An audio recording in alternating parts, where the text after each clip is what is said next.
Everyone thinks their future will magically create their habits. You know, if you have a better home, I'm going to be able to do my habits. But actually, your habits now create your future. If you want to be top 1% girly, you need to master discipline. Discipline is the bridge between where you are now and where you want to be in the future.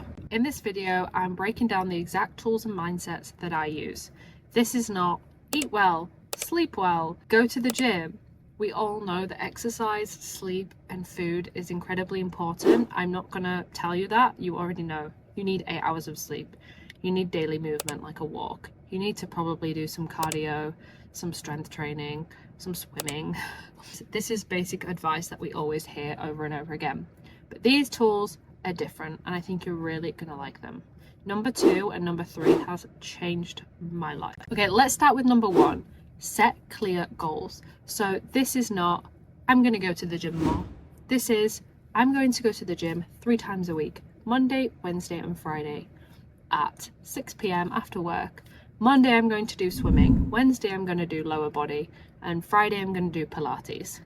Set smart goals, specific, measurable, and time bound. Discipline thrives on clarity.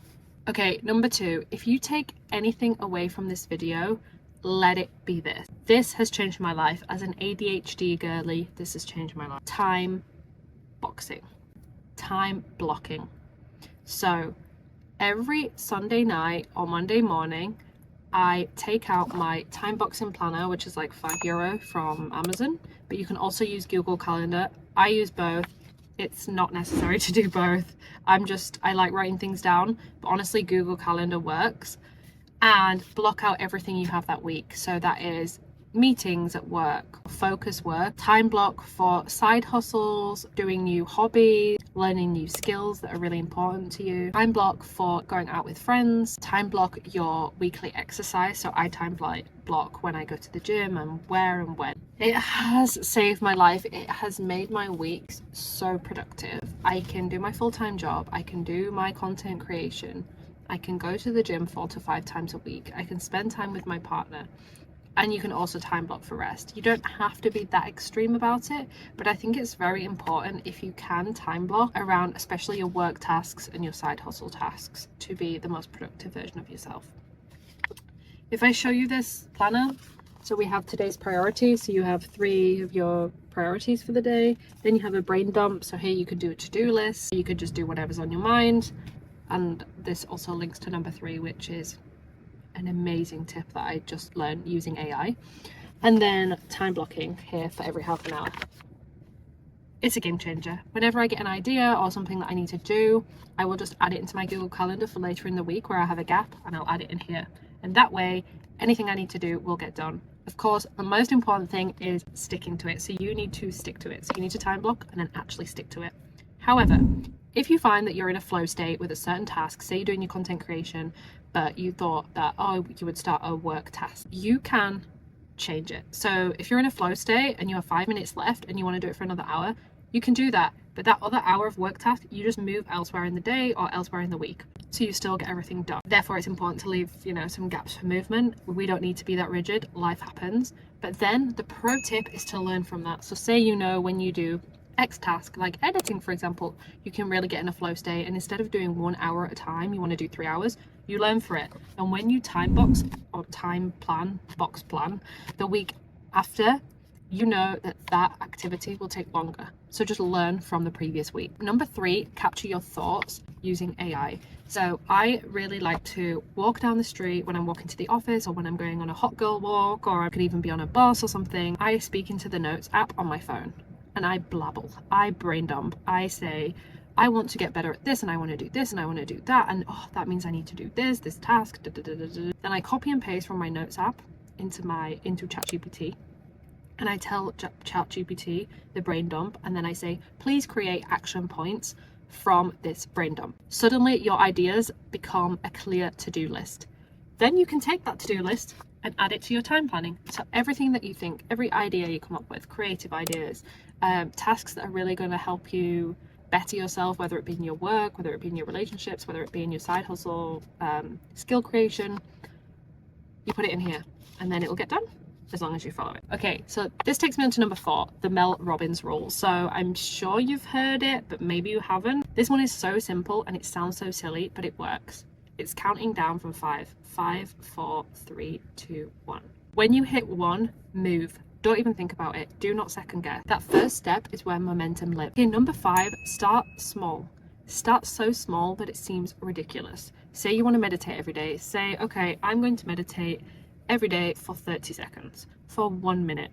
I am going to read 1 page of a book every day. Tiny actions build consistency, and it also builds self-esteem. You are telling yourself that you can show up to do that every day.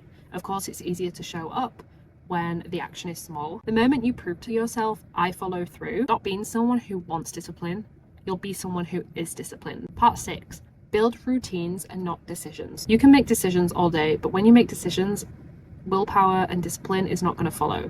You need routines, and then the things that you want to be disciplined to do will just be natural. I'm sure you've all heard of atomic habits and habit stacking, but it really is true. If you have a routine and you want to do 10 squats a day, do 10 squats a day while brushing your teeth.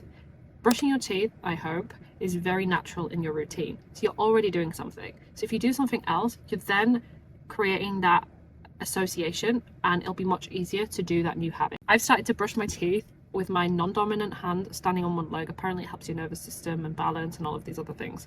It's very easy to do because I'm already brushing my teeth. I don't have to factor anything else into my day. For example, if you have a morning cup of coffee and you usually sit down on the terrace, maybe you can read a page of your book whilst doing that and then relax on the terrace for the rest of the time. The less you leave to willpower, the more consistent you're going to be. Tip number 7, mindset shift. Instead of I have to do this, change it to I get to do this.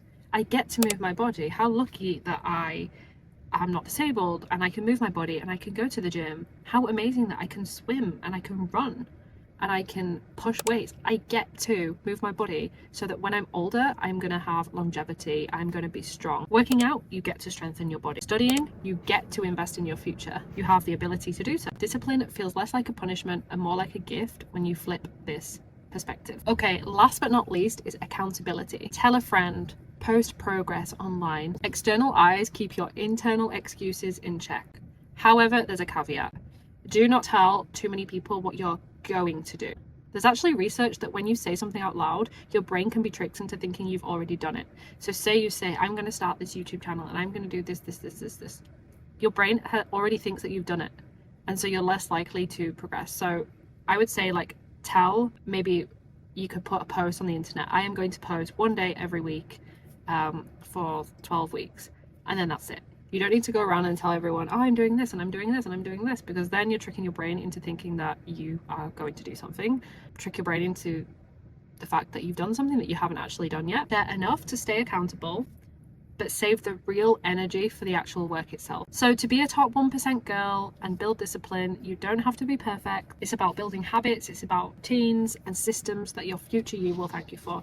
And if you take anything from this video, time block. You don't have to buy this diary, you can just do it on Google Calendar or whatever calendar you use, but you are going to be amazed. You are going to be amazed at how this changes your life. Your habits today are shaping the life that you're going to wake up to in 1 year, 5 years, 10 years. That's small. Be consistent and watch your life transform. So instead of clicking off this video and going to watch another YouTube video, write down in the comments which one of these tips you are going to follow through on and what you want to be disciplined about. If this helped you, hit the subscribe button. I talk more about personal finances, but also about personal development. And yeah, I'll see you in the next video. Bye.